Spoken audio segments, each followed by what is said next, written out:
Inutensílios, por uma redação mais criativa. Narração: Ana Letícia Leal. Série Júlia Lopes de Almeida. Memórias de Marta. Capítulo 1. Tenho uma ideia vaga da casa em que nasci e onde morei até os 5 anos. Um ou outro canto ficou desenhado em meu espírito. Quase tudo, porém, se perde num esboço confuso.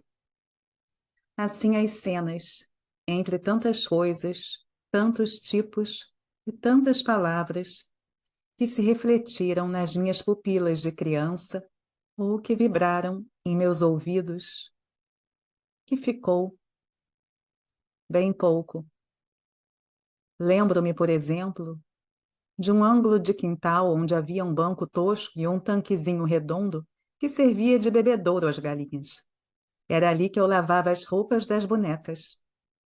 Lembro-me também do papel da salinha de jantar, cheio de chins e de quiosques, de um vão de janela onde se armava o presépio pelo Natal, os quartos, os móveis, os criados. De tudo isso me recordo às vezes, mas numa fugacidade tal que não me fica a sensação da saudade, mas a da dúvida. Das cenas, lembra-me a da mudança. Um homem zangado mandando pôr os nossos trastes na rua, e minha mãe chorosa aconchegando-me a si. Uma vez que entrei numa alcova onde estava um homem morto, muito magro, lívido, estirado sobre a cama, com um hábito escuro de cordões brancos, as mãos entrelaçadas e o queixo amarrado com um lenço. Era meu pai. Tive medo. Minha mãe obrigou-me a beijá-lo. O frio e o cheiro do cadáver deram-me náuseas. Quis sair. Ela prendeu-me nos seus braços nervosos. Supus então que me quisesse fechar com o defunto no mesmo caixão que ali estava já escancarado, e fugi em um arranco para o quintal. Nunca a luz me pareceu tão forte, nem o ar livre tão bom. Com as costas unidas ao muro, os olhos secos de espanto, sufocando as palpitações do meu coração, como se a bulha dele bastasse para chamar sobre mim a atenção da gente de casa. Fiquei muda, sentindo por todo o corpo a frialdade daquele cadáver, com a sensação de que me iriam buscar para me embrulharem na sua roupa de espectro, larga, escura, cortada pelos traços longos dos 2 cordões brancos. Na morte, não era o pavor da cova negra o que me assustava mais. Era a presença do Pai do céu, de que me falavam a todo um instante como uma punição para as minhas travessuras e um prêmio para virtudes que eu não conhecia e me pareciam de assombro. Efetivamente, que ouvia eu desde manhã até a noite: menina, não faça assim que Deus castiga. Por isso eu tremia toda, pensando que me queriam levar com meu pai para a presença desse Deus tremendo, inflexível, tão alto que não poderia curvar-se até as minhas faces lacrimosas para um beijo de perdão ou de piedade. Já o corpo do finado ia aos solavancos do carro rua afora, quando minha mãe foi buscar-me.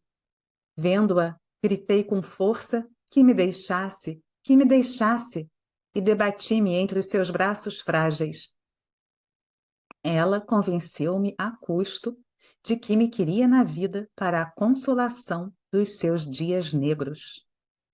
Entrei em casa, desconfiada. Da morte de meu pai, eis a medonha sensação que me ficou. Amei-o? Talvez, mas não me lembro. A convivência era pouca ou nenhuma. Ele passava a vida em viagens de trabalho, agenciando negócios. Eu, agarrada às saias de minha mãe e de uma velha mulata religiosíssima, que toda se desmanchava em contar-me histórias de santos, milagres, tormentas, mistérios, obras divinas e enormes pecados que me faziam tremer. Não posso acompanhar o movimento de transição da nossa vida desse tempo para o outro em que habitamos um cortiço de São Cristóvão. Aí, já minha mãe não tinha criados, nem mesmo a velhinha que nos acompanhava outrora e que partiu não sei para onde nem com quem. Lembro-me de que vivíamos nós duas sós, minha mãe engomando para fora desde manhã até à noite, resignada, arrancando suspiros do peito magro, mostrando continuamente as queimaduras das mãos e a aspereza da pele dos braços, estragada pelo sabão. Cresci vagarosamente, como se me não bastasse para o desenvolvimento o espaço estreito daquela alcova em que, de verão a inverno, minha mãe trabalhava, vestida com o pobre traje de viúva, já velho e russo, mal arranjado em seu corpo de tísica, muito delgado. Eu, às vezes, ia para a porta brincar com umas crianças da vizinhança, mas as pequenas eram brutinhas e magoavam meus pulsos, puxando com força por mim. Eu caía, chorava alto, minha mãe corria a socorrer-me e levava-me ao colo para dentro. Sentia-lhe a respiração ofegante, as mãos muito quentes e os beiços secos, queimados, que ela unia às minhas faces em beijos longos e sentidos. Vês, dizia-me ela, com voz enfraquecida e rouca. Arranhaste os joelhos. Deixa-me ver as mãozinhas. Estão esfoladas também. E as molhava, cuidadosamente, como se eu tivesse doença de perigo ou dolorosa, com todo mimo e desvelo. Voltava depois ao trabalho, arregaçava as mangas e dava-me uma bruxa de pano e uns retalhos para que eu me entretivesse a fazer-lhe vestidos.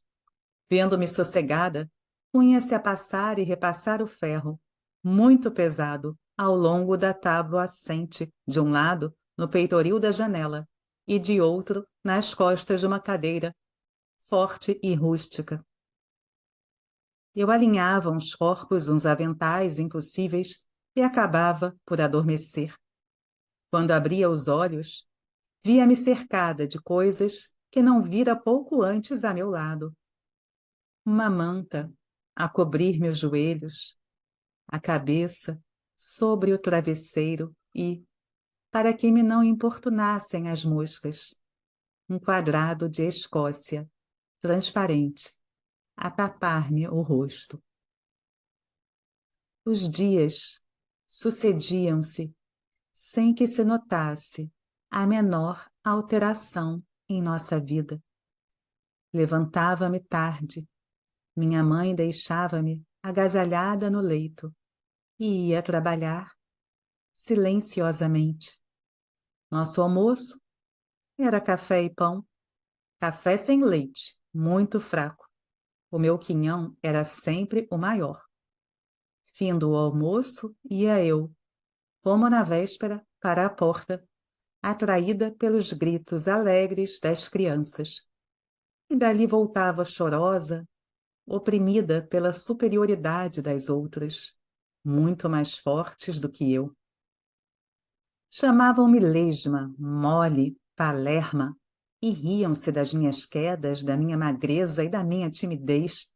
Eu, em começo, estranhava aquela moradia com tanta gente, tanto barulho, um corredor tão comprido e infecto, que o ar entrava contrafeito e a água das barrelas empoçava entre as pedras desiguais da calçada.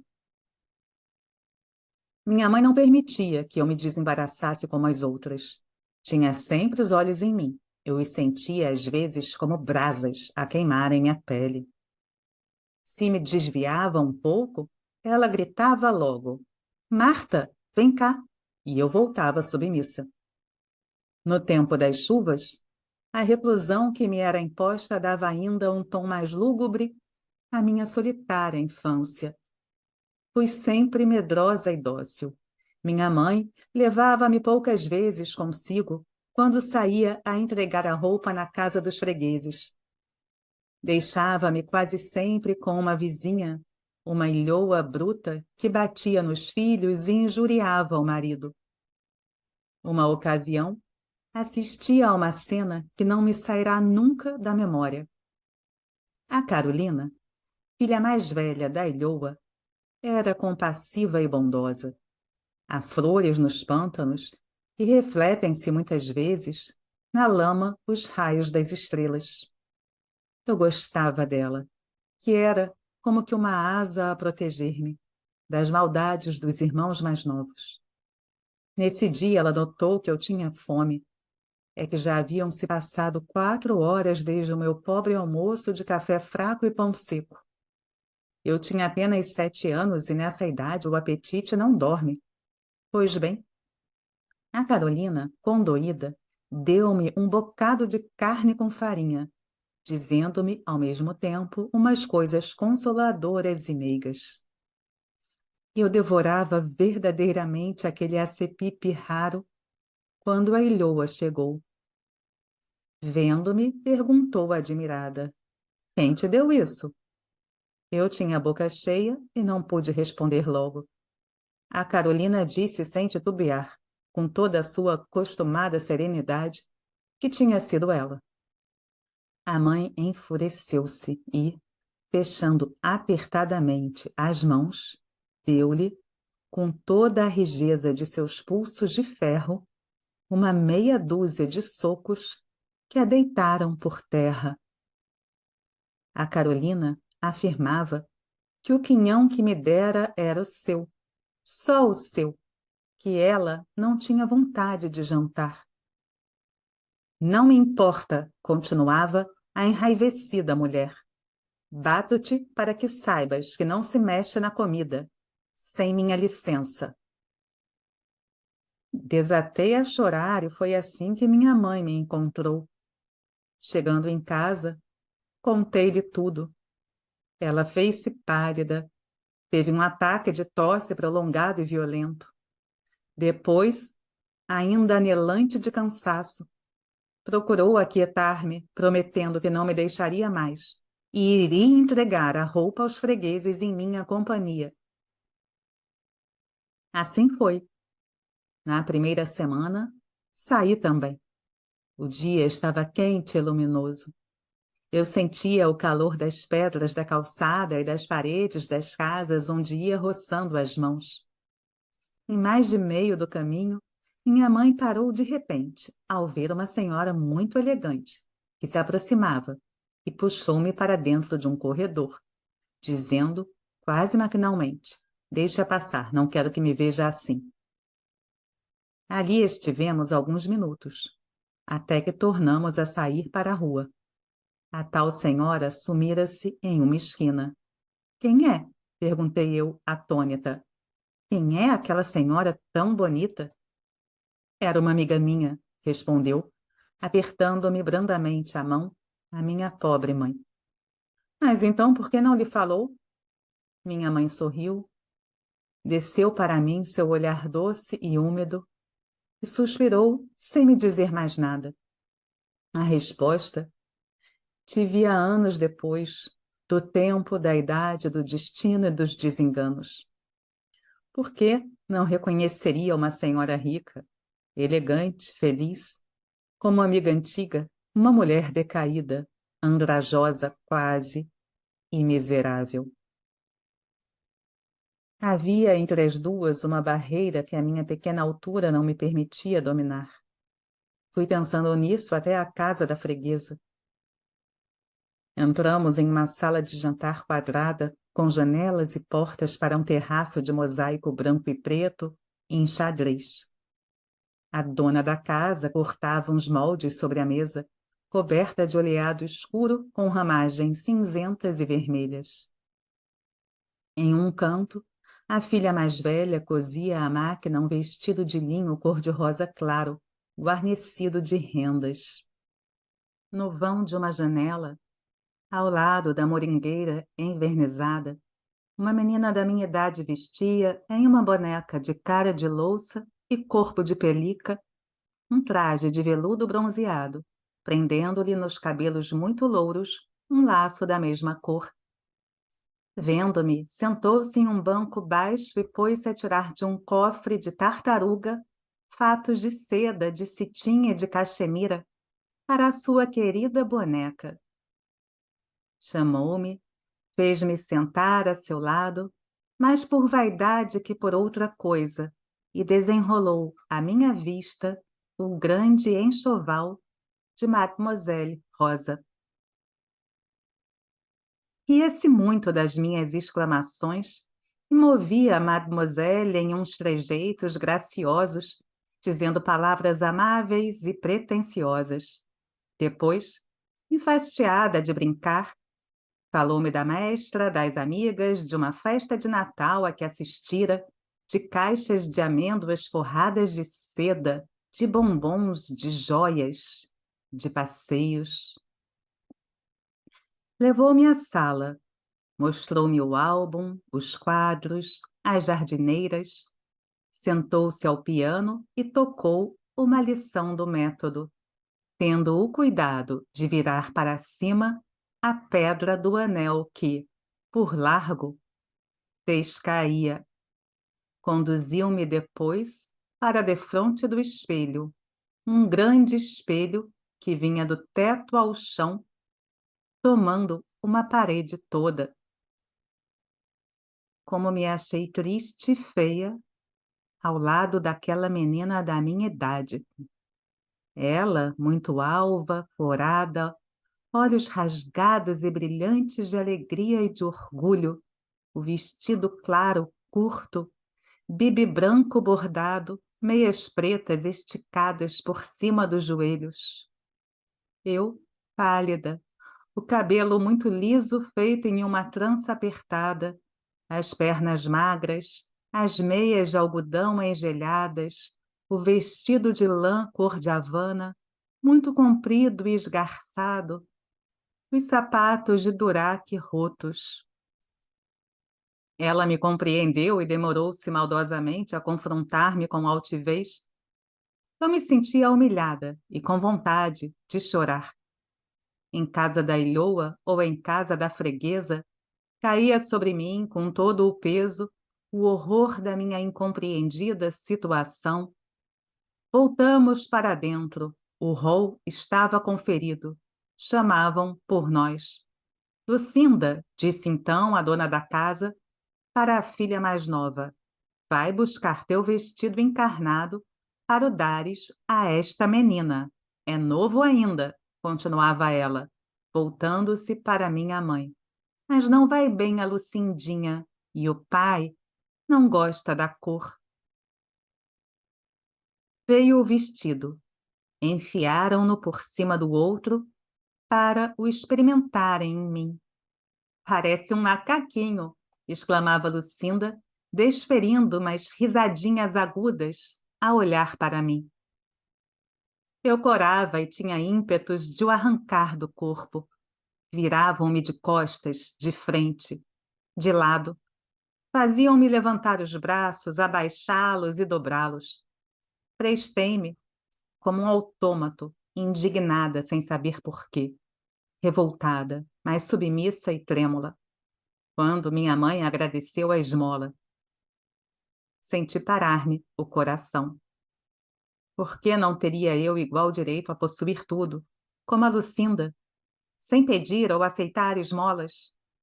E por que me fazia tão mal essa palavra a mim, que nada conhecia do mundo? Não bastariam as humilhações da véspera em casa da Carolina e a desse dia em frente ao espelho, para me fazer compreendida de sobejo? Quando eu ia a sair, a irmã mais velha de Lucinda apagou-me com um beijo, a tristeza que eu sentia na consciência. Aquele beijo nunca mais me esquece. Foi nivelador, foi santo.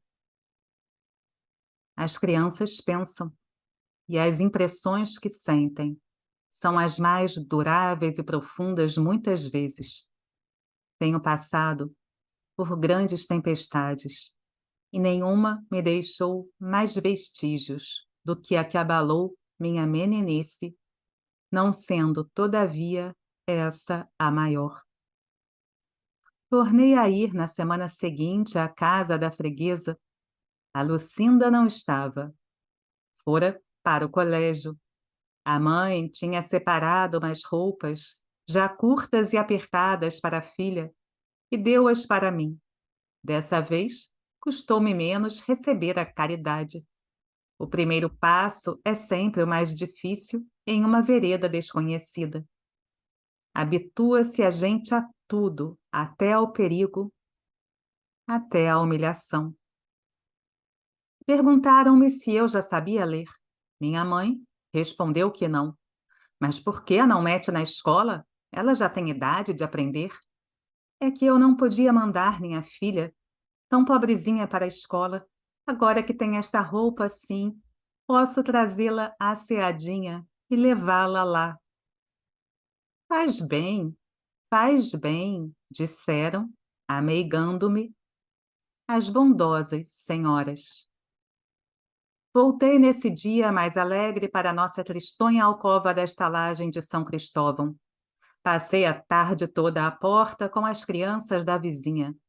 A Carolina, o Maneco e a Rita.